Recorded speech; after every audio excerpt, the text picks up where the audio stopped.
हे राम, ये खांसी तो मेरी जान लेकर ही रहेगी। क्या हुआ दादी माँ, आपको खांसी हो रही है?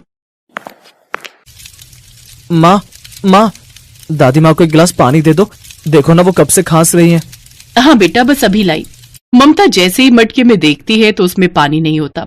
फिर वो बाल्टी और गैलन में देखती है, लेकिन वो भी खाली होता है। हे भगवान, घर में तो एक बूंद पानी भी नहीं, बाल्टी मटका सब खाली है। माँ जल्दी चलो माँ, पानी आ गया है। अच्छा नेहा बेटी, तू ये गैलन उठा ले, और चिंटू बेटा तू वो पतीला ले ले। गरीब ममता के लिए ये रोज की आफत थी। वो अपने पति, बच्चों और सास के साथ एक चौल में रह रही थी, जहाँ पूरे मोहल्ले में एक ही नल था जिसमें पानी भी टाइम से ही आता था। उस मोहल्ले के लोग सुबह 6 बजे से ही नंबर लगाकर उस नल के पास खड़े हो जाते थे। ममता भी अपने बच्चों के साथ नल के पास पहुंचती है, जहां पहले ही लोगों की लंबी लाइन लगी हुई थी और लोग पानी भरने के लिए एक दूसरे से लड़ रहे थे। अरे ओ विमला मौसी, ये कहाँ घुसी चली आ रही है? दिख नहीं रहा, यहाँ सब लाइन में खड़े हैं। एक तो आखिर में आती हो और सबसे पहले घुसने की कोशिश करती हो।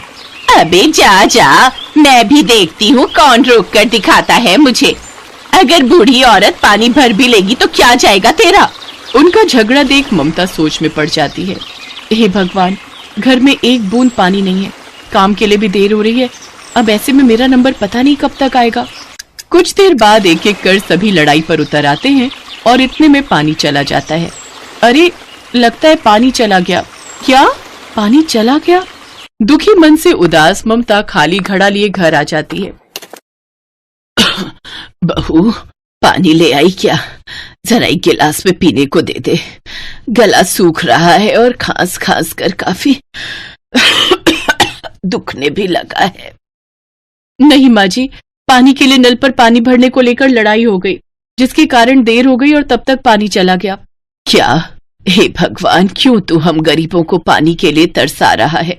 आप चिंता मत कीजिए माँ जी, मैं काम पर जा रही हूँ तो नेहा को अपने साथ ले जाती हूँ। मालकिन के घर से 2 बोतल पानी आपके लिए भिजवा दूंगी। ममता नेहा को अपने साथ ले जाती है। बाहर सर पर सूरज आ गया था, जिससे काफी तेज धूप लग रही थी। रास्ते में चलते हुए अचानक नेहा की चप्पल टूट जाती है और उसके पैर जलने लगते हैं। माँ, मेरे पैर जल रहे हैं। ले नेहा, तू मेरी चप्पल पहन ले बेटी। ममता नेहा को अपनी चप्पल दे देती है और खुद नंगे पांव तेज धूप में चलने लगती है। कुछ देर बाद वो मालकिन के घर पहुंच जाती है, जहां नेहा देखती है कि मालकिन की कोठी के आगे बड़ा सा फाउंटेन लगा था, जिसमें से नेहा पानी पीने लगती है। आहा, कितना मीठा मीठा पानी है माँ। अपनी चौल का पानी तो कितना नमकीन होता है। ये अमीर लोग किस तरह पानी की बर्बादी करते हैं, और एक हम गरीब लोग हैं जो पानी की बूंद बूंद को तरसते हैं। फिर ममता अपनी बच्ची के साथ कोठी के अंदर गई, लेकिन रसोई में ढेरों टूटी और महंगा एक्वागार्ड लगा हुआ था। ममता की मालकिन सुपर्णा स्वभाव से बहुत घमंडी थी। वो गरीबों के साथ बहुत बुरा बर्ताव करती थी। ए ममता, इतनी देर कहाँ हो गई? हाँ, तू जानती है ना, तेरे देर से आने पर मैं तेरी पगार काट लूंगी, समझी? मालकिन, घर पर पानी खत्म हो गया है। 2 बोतल पानी मिल जाता तो हमारी प्यास बुझ जाती। कोई पानी वानी नहीं मिलेगा, हमने क्या गरीबों के लिए धर्मशाला खोल रखी है? लेकिन वही उसकी बेटी नैना बहुत ही नेक दिल लड़की थी। वो अक्सर गरीबों की मदद करती थी। वो अपनी माँ और ममता दोनों की सारी बातें सुन लेती है। फिर ममता सारा काम निपटा कर जब वापस लौट रही होती है तो नैना उसे पानी की बोतलें भर कर देती है। साथ ही फ्रिज में से चोरी छुपे बर्फ भी देती है। ले ममता, ये ले जा, लेकिन हाँ, जल्दी से चुपचाप निकल जा, माँ को कुछ भी पता नहीं लगना चाहिए। आपका बहुत बहुत शुक्रिया मैडम जी। ममता जल्दी से पानी लेकर घर आती है, जहाँ उसकी सास बेहोश पड़ी होती है। अरे ये क्या हो गया माँ जी को? माँ जी, पता नहीं ममता, मैं जब लौटा तो माँ बेहोशी में पानी पानी चिल्ला रही थी।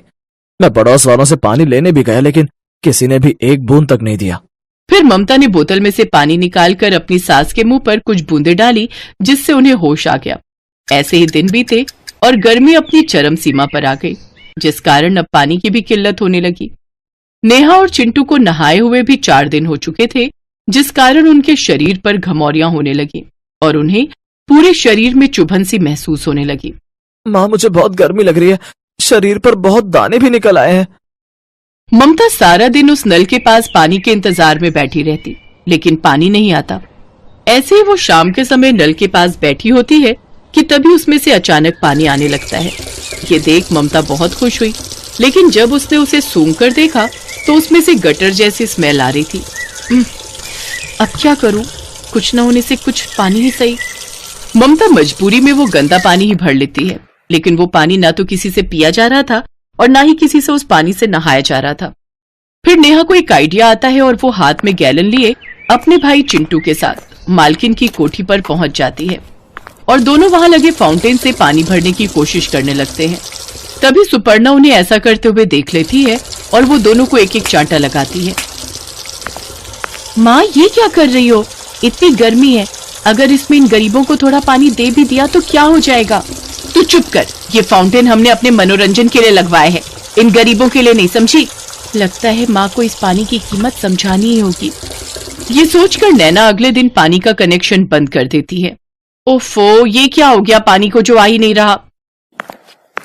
माँ, वो एक्चुअली मैं आपको बताना भूल गई, अगले 3 दिन तक हमारे यहाँ पानी नहीं आएगा, वो पानी की कुछ किल्लत हो गई है।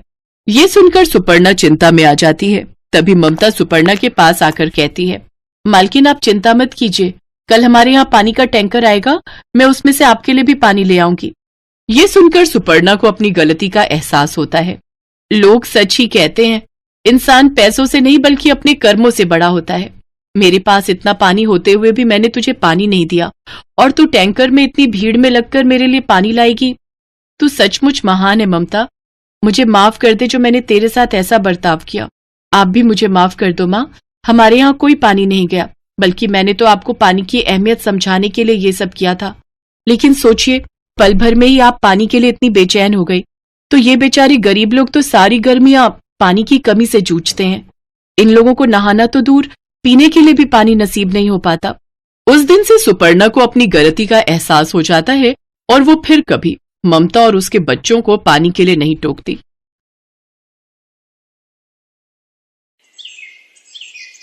अरे सोनी बेटा, जल्दी से पानी की बोतलें उठा ले, पानी चला गया तो हम फिर पानी के बिना सारा दिन परेशान होंगे। ठीक है माँ, आप मटका पकड़ लो, मैं बाल्टी और बोतलें पकड़ लूंगी। अरे नहीं बिटिया, तू खाली बोतलें पकड़ और ये मटका और बोतलें दोनों मेरे हाथ में रहने दे। सरला एक गरीब बस्ती में रहती थी, जहाँ पर पानी या सुबह शाम आता था या दिन में एक बार या फिर 2-2 दिन पानी नहीं आता था। बस्ती वाले सब सुबह से लाइन में खड़े हो जाते थे और एक एक करके सब पानी भरते थे। कई बार तो सरला को पानी भरने जाने के लिए थोड़ी सी भी देर हो जाती तो पानी चला जाता था, इसलिए पानी के बिना गुजारा करने में बड़ी मुश्किल होती थी। अरे, पानी की टंकी पर तो बहुत लंबी लाइन लगी है, जब तक हमारा नंबर आएगा तब तक तो पानी चला जाएगा, अब क्या करें? माँ, मुझे बहुत तेज प्यास लगी है, मुझे पानी पीना है। बेटा बस थोड़ी देर और सब्र करो, बस 3 लोगों के बाद हमारा ही नंबर है। गर्मी के दिन और ऊपर से पानी की किल्लत, ये किसी भी गरीब को सबसे ज्यादा परेशान करती है। बूंद बूंद पानी के लिए भी बेचारे बहुत परेशान होते हैं। और ऐसा ही हुआ, जब सरला का नंबर आया तब तक पानी जा चुका था। अरे, पानी तो चला गया, अब क्या करेंगे? आशा भाभी के हाथ में पानी की भरी हुई बाल्टी, ये कहाँ से भरकर लाई हैं? एक बार इनसे पूछती हूँ। अरे आशा भाभी, आप ये पानी कहाँ से भरकर ला रही हो? वो मेन रोड पर टैंकर आया है पानी का, तो सब लोग वहीं से पानी भर रहे हैं, मैंने भी ये बाल्टी वहीं से भरी है। सोनी बेटा, चल एक बार सड़क पर जाकर देखते हैं, पानी का टैंकर अभी खड़ा होगा, हम पानी वहाँ से भर लेंगे। माँ, फिर तो हम जल्दी जल्दी चलते हैं, कहीं ऐसा ना हो पानी का टैंकर भी चला जाए। बेचारी सरला और सोनी हाथों में मटका, बाल्टी और पानी की बोतलें उठाए दौड़ती हुई सड़क पर जाती हैं। भैया, यहाँ पर एक पानी का टैंकर खड़ा था ना, वो कहाँ गया? वो टैंकर तो कब का चला गया। गर्मी की वजह से सबको पानी की बहुत जरूरत पड़ती है। जब बस्ती वालों को पता चला कि यहाँ पानी का टैंकर खड़ा हुआ है तो सब लोगों ने यहाँ भीड़ लगा दी थी। कुछ ही देर में पानी का टैंकर खाली हो गया। माँ, अब हम क्या करेंगे? मेरा प्यास से गला सूख रहा है। एक काम करते हैं, अभी मैं मालकिन के घर जा रही हूँ, तू मेरे साथ चल, मैं तुझे वहीं से पानी पिला दूंगी और थोड़ा पानी घर के लिए भी भर कर दे दूंगी, फिर तू घर चली आना। सरला सोनी को अपने साथ काम पर ले जाती है। अच्छा हुआ सरला आंटी आप आ गए, मैंने बालकनी में स्विमिंग पूल तैयार कर लिया है, उसमें पाइप लगा दो, पानी भर जाएगा। मॉम, आज मेरे कुछ दोस्त आने वाले हैं तो हम लोग पूल पार्टी करेंगे। संजू बेटा, तुम्हें पता है गर्मी के दिनों में पानी की कितनी परेशानी होती है और तुम ये पूल पार्टी कर रहे हो। पता नहीं, आप तो हर समय बच्चों को टोकते ही रहते हो। खुला पानी आता है, जब मर्जी मोटर चला लो। अब अपने बच्चों को छोटी छोटी चीजों के लिए टोकना बंद करो। संजू बेटा, तुम स्विमिंग पूल को अच्छे से पूरा भर लो, पानी की कोई टेंशन नहीं है। सरला, जरा मोटर का बटन दबा दो। संजू बाथिंग पूल में पाइप लगाकर अपने कमरे में चला जाता है और फोन पर बात करने लगता है। इतनी देर में पूल पानी से भर जाता है और उसमें से पानी बाहर गिरने लगता है। लगता है संजू भैया पूल में पानी चलाकर भूल गए हैं। सारा पानी बाहर गिरकर खराब हो रहा है, नल बंद कर देती हूँ। सोनी, ये क्या बदतमीजी है? तुमने नल बंद क्यों किया? तुम्हें पता नहीं है पूल में पानी भर रहा है? संजू भैया, मैंने इसलिए नल बंद कर दिया क्योंकि पानी बह रहा था। बह रहा था तो तुम्हें इससे क्या? तुम गरीब लोगों को खुला पानी देखने को नहीं मिलता, और हम लोग अमीर हैं, हमारे घर में पानी की कोई कमी नहीं है। संजू, ये क्या तमीज है? इस तरह किसी से बात करते हैं? और तुम भी तो नल को खुला छोड़ गए थे, क्या ये बात सही है? जाओ सोनी बेटा, अपना काम करो। और ये प्रिया कहाँ है? किचन में है, अपने लिए पास्ता बना रही है। बीबी जी, सिंक में पानी का नल चल रहा है, तो चलने दो, कुछ नहीं होता, जरा सा पानी बह भी जाए तो। अब इन बच्चों को समझाने के लिए मुझे ही कुछ करना होगा। मालकिन, काम खत्म हो गया था, क्या मैं पीने का पानी बोतल में भरकर ले जा सकती हूँ? एक बोतल ले जा, फालतू में बिजली का बिल आता है, ज्यादा फिल्टर इस्तेमाल करो तो। क्या मम्मी, तुमने इस सरला को बहुत छूट दे रखी है, मना कर दो, हमारे घर पानी नहीं है। हाँ मम्मी, प्रिया ठीक कह रही है। इसी की वजह से जब देखो पापा हमें पानी फालतू चलाने के लिए मना करते रहते हैं। ऊपर से ये अपनी लड़की को और उठा के ले आई। आज उसने मेरे पूल का नली बंद कर दिया और पापा ने मेरी डांट लगा दी। सरला, आज के बाद ये बोतलें उठाकर हमारे घर मत लेकर आए कर, हम भी बड़ी मुश्किल से पानी भरते हैं, अब हम तेरे को थोड़ी अलग से बोतल भर कर देते रहेंगे। मम्मी, मैं नहा कर आती हूँ, फिर हम गरम गरम पास्ता खाएंगे। अरे, ये बाथरूम के नलों में पानी क्यों नहीं आ रहा? मेरी कॉलोनी वालों से अभी अभी फोन पर बात हुई है, पानी शाम तक नहीं आएगा। क्या, शाम तक पानी नहीं आएगा? फिर मैं नहाऊंगी कैसे? मेरा तो संडे का दिन ही खराब हो गया। इतने मन से मैंने पास्ता बनाया था, सोच रही थी कि नहाकर आराम से खाऊंगी। मम्मी, बहुत गर्मी है, बोलो ना मैं क्या करूं? मालकिन, अगर बीबी जी कहे तो मैं नीचे से सड़क पर नल लगा है, वहां से बाल्टियां भरकर ला देती हूँ। प्रिया और संजू सरला को देख रहे थे। उन दोनों ने उसके साथ कितना बुरा सलूक किया, फिर भी वो बेचारी बाल्टियां भरकर लाने को कह रही थी। मालकिन को भी बहुत बुरा लगा कि उसने पीने के पानी के लिए सरला को मना कर दिया, जबकि लोग तो प्यासे को पानी पिलाने के लिए प्याऊ लगवाते हैं। प्रिया और संजू अपने पापा से सॉरी बोलते हैं।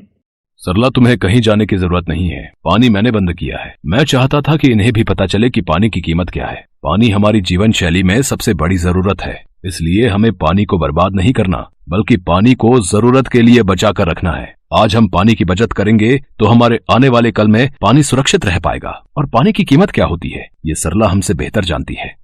अपने पापा की बातों को सुनकर संजू और प्रिया सरला से माफी मांगते हैं, और उस दिन के बाद सरला को पीने के पानी के लिए कोई भी मना नहीं करता। संजू और प्रिया भी अब जितनी जरूरत हो उतना ही पानी का इस्तेमाल करते थे। Best buddies. निशा अपनी 4 छोटी बहन के साथ कचरेदान में सो रही थी, जहां मक्खियां भिनभिना रही थी और धूप की किरण उन 5 पर सीधे आ रही थी। तभी कूड़े से भरी गाड़ी भी आ जाती है। अरे ओ लड़कियों, चलो उठो उठो उठो उठो उठो उठो। अरे ये तो उठती ही नहीं है, पता नहीं इतनी गर्मी में इस गंदगी भरे कूड़े कचरे में कैसे सो गए हैं ये लोग। खैर मुझे क्या, मुझे अपना कचरा फेंक कर जाना है। गाड़ी वाला सारा कचरा खाली करके चला जाता है, जिसमें की गंदी बात से वह गरीब 5 बहनें उठ जाती हैं। दीदी, कितनी गंदी बात आ रही है, कूड़े में चे मेरी तो फ्रॉक भी गंदू गंदू हो गई है, ये मुझको माँ ने दिलाई थी। फिर 5 साल की पूजा अपनी फ्रॉक को देख देख कर बहुत रोती है। उसके संग में 4 बहनें सोनी, करिश्मा, रवीना, निशा भी उदास हो जाती है, क्योंकि वह सबसे छोटी थी। रो मत पूजा, तुम्हारी दीदी है ना, मैं तुम्हें नई फ्रॉक दिला दूंगी। झूठ झूठ झूठ, तुम सिर्फ और सिर्फ झूठ बोलती हो दीदी, तुम हमारे लिए घर भी नहीं बना पा रही हो। देखो हमें कचरे में सोना पड़ता है, वो भी इतनी गर्मी में, नींद भी नहीं आती है। पूजा अपनी नासमझी में अपनी बड़ी बहन को बहुत कोसती है। पूजा, ऐसा नहीं कहते, ये हमारी बड़ी दीदी हैं, हम काम के लिए जा रहे हैं, अपना ख्याल रखना। इधर तीनों छोटी बच्चियां कूड़ेदान में कचरा बीनती हैं और रवीना, निशा कड़ी धूप में काम ढूंढने आती हैं। दोनों के पैरों में चप्पल तक नहीं थी, ऐसे में धरती भी तवे के जितनी तप रही थी। माँ, दीदी, पैर जल रहे हैं। समझ सकती हूँ बहन, लेकिन पैसे भी तो नहीं हैं। दोनों एक जूस पानी की दुकान पर आती हैं। जयराम जी की भैया जी। अरे लड़कियों, खबरदार जो मेरे सामने हाथ फैलाना, हमारे सामने हाथ फैला भी मत देना। चलो भागो, 1 रुपया भी भीख नहीं दूंगा। नहीं नहीं भैया जी, आप गलत समझ रहे हैं, हम तो यहाँ काम मांगने आए हैं। हम दोनों पर हमारी 3 छोटी अनाथ बहनों की जिम्मेदारी है। चोर जैसी तो शक्ल है दोनों की। चलो भागो यहाँ से। दुकानदार दोनों अनाथ बहनों के बिगड़े हुलिया को देखकर डांट कर भगा देता है। बाकी सब लोग भी ऐसा ही करते हैं। माँ बाप के जिंदा रहते बच्चे हर बुरे से बुरे दुख में भी हंसते हुए हद से गुजर जाते हैं, लेकिन जब सर से माँ बाप का साया उठ जाए तो अपने भी बेगाने हो जाते हैं। आज भी हमको किसी ने काम नहीं दिया। माँ बाबा, ये दुनिया बहुत निर्दयी है, फिर किसके सहारे छोड़ गए हमको। रो मत निशा दीदी, अगर तुम ही हिम्मत हार जाओगी तो हम चारों को कौन संभालेगा। दोनों अनाथ बहनें सिग्नल पर आकर कड़ी धूप में भीख मांगने लग जाती हैं। बाबूजी, भगवान के नाम पर 1 रुपए दे दो, हमारी बहनें भूखी हैं। उस बड़ी सी मर्सिडीज गाड़ी में एसी में बैठा पत्थर दिल अमीर आदमी उन बहनों की पुकार को अनसुना कर देता है। अरे लड़कियों, हट जाओ, मेरी गाड़ी के आगे से हटो। ड्राइवर, गाड़ी भगाओ। साहब, 1-2 रुपए ही दे दो, भगवान तुम्हारा घर आबाद रखे। गाड़ी फुल स्पीड में चल पड़ती है और रवीना कंकड़ भरे सड़क पर गिरकर जख्मी हो जाती है और रोते हुए कहती है, याद है दीदी, इस शहर में हम अपनी माँ के साथ न जाने एक नई जिंदगी शुरू करने की कितनी उम्मीद लेकर आए थे। हाँ बहन, मैं कैसे भूल सकती हूँ उस नौबत को। अजी उठ जाओ, मुझे और मत सताओ, उठो ना, उठते क्यों नहीं हो। लगता है इसे पति के जाने का गम लग गया है। बड़ा जुल्म किया है ऊपर वाले ने, पता नहीं अकेले 5-5 बेटियों को कैसे पालेगी। सविता के सामने उसके पति धर्मेंद्र की लाश पड़ी थी। वह बस सुध-बुध होकर रोती जा रही थी। उसके संग में उसकी 5 बच्चियां भी बाबा बाबा कहकर रो बिलख रही थीं। तभी सविता अपनी कलाई की चूड़ियां पटक कर तोड़ लेती है और अंतिम संस्कार कर देती है। अब मेरी बच्चियों की जिम्मेदारी मुझ पर है। ना तो मैं पढ़ी लिखी हूँ, ना मुझ में कोई हुनर है, मैं कैसे पालूंगी। भगवान कोई तो रास्ता दिखा। तभी सविता का ध्यान अपने आंगन में उगे हरी घास पर जाता है। मुझे हाथ पंखा, चटाई, झाड़ू बनाना तो आता ही है, क्यों ना इस घास से मैं ये सब बनाकर बेचूं। सविता के संग में उसकी 5 बेटी भी झाड़ू पंखे बनाती हैं, लेकिन सबके घर में कूलर पंखा लग जाने से कोई भी घास के सामान पर एक नजर भी नहीं मारता। वो सब चिलचिलाती गर्मी में बाजार में बैठी बैठी रहती हैं। कई दिनों भूखे रहने के बाद सविता अपनी 5 बेटियों का साथ लेकर गांव से शहर आ जाती है। अब हम यहीं कमाएंगे, खाएंगे बच्चियों, पर मुझे पहले काम धाम ढूंढना होगा। निशा, अपनी 4 बहनों का ध्यान रखना। सविता धूप गर्मी में कई दिन के भूखे हालात में काम ढूंढने जाती है, जहां आती जाती गाड़ियों के बीच में वह चक्कर खाकर गिर जाती है और उसको एक गाड़ी मारकर चली जाती है। अगले 2 दिन तक उसकी लाश लावारिस की तरह पड़ी रहती है। निशा 2 दिन बाद भी गर्मी, धूप और लू में अपनी बहनों के साथ उसी जगह में बैठी होती है जहां सविता उन्हें छोड़ गई थी। दीदी, माँ कहाँ है? बोलो ना। दीदी, मुझको माँ के पास जाना है, लेकर चलो ना। निशा दीदी, मेरा दिल घबरा रहा है। माँ को गए 2 दिन हो गए हैं, हमें चलकर उनको ढूंढना चाहिए। ठीक है, चलो चलते हैं। दीदी देखो ना, वहां पर इतनी भीड़ क्यों लगी है? चलो देखते हैं करिश्मा। जैसे ही 5 अनाथ बहनें अपनी माँ की लाश को देखती हैं तो बहुत रोती हैं। जहां एक झाड़ू वाला कुछ इस तरह की बातें कर रहा था। अरे पता नहीं किसकी लावारिस लाश है, थोड़ी देर में कचरे की गाड़ी आएगी और ले जाएगी उठाकर। मैं किसी को अपनी माँ को ले जाने नहीं दूंगी, ये हमारी माँ है। हाँ तो ले जाओ उठाकर, वरना कचरे की गाड़ी आएगी और भरकर ले जाएगी। 4 अनाथ बहनें उस दम निकालने वाली धूप में उसकी अर्थी कंधे पर उठाती हैं और पूजा मटकी लिए आगे आगे धूप में चलकर शमशान घाट लाकर अंतिम संस्कार कर देती हैं। उस दिन से वह बेठिकाना कचरा दान में सोती हैं। पर क्या छोटी, आज तो हमको भीख भी नहीं मिला, अपनी बहनों का पेट कैसे भरवाएंगे? हम तो भूखे रह भी लें। तभी दोनों रास्ते से गुजरते हुए एक पार्क देखती हैं जिसमें माली घास काट कर फेंक रहे थे। दीदी देखो, कितनी हरी हरी ताजी घास है, और देखो इस माली ने तो इतने सुंदर फूल लगे पेड़ों को भी काट दिया है, इन्हें ले चलते हैं। पर इस घास का करेंगे क्या रवीना? दीदी, गांव में फूस का घर बनता है और कितना लंबा चलता है, तो क्यों ना हम इस घास से अपना घर तैयार कर लें, ये भी तो टिकेगा। तुम ठीक कहती हो। दोनों बहनें घास बटोर कर सर पर उठा लेती हैं, जिसमें एक जादुई कीड़ा भी लिपटा हुआ था और घास में वो चला आता है। दीदी, आप इतनी घास क्यों लाई हैं? इससे हम अपने रहने का घर बनाएंगे, क्योंकि घास बहुत ठंडी होती है।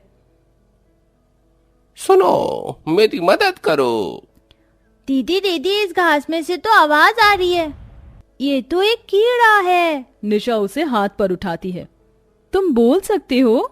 हाँ, क्योंकि मैं जादुई भंवरा हूँ। मैं तो फूलों का रस पीने के लिए उसे पार्क में पहुँच गया था, तभी उन माली ने पेड़ काट दिया और मैं जख्मी हो गया।